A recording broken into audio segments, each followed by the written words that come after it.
はい、ここが三室戸寺のアジサイ園です。ちょうどアジサイさん五分咲きです。現在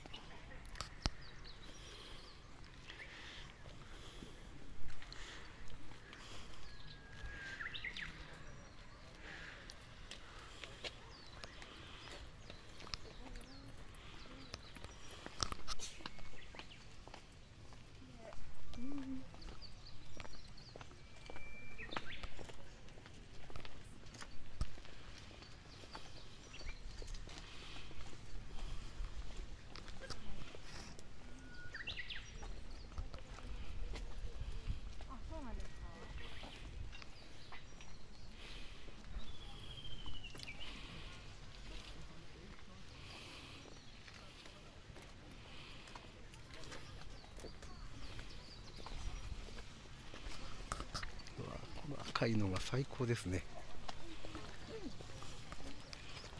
もうカメラ小僧たまりません。い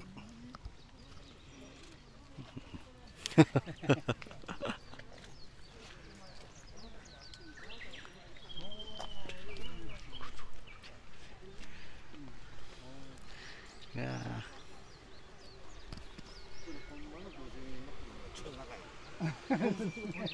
75ミリですから。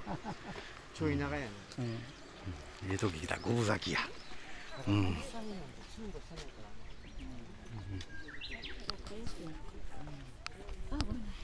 いい。うわ、すごい。綺麗ですね。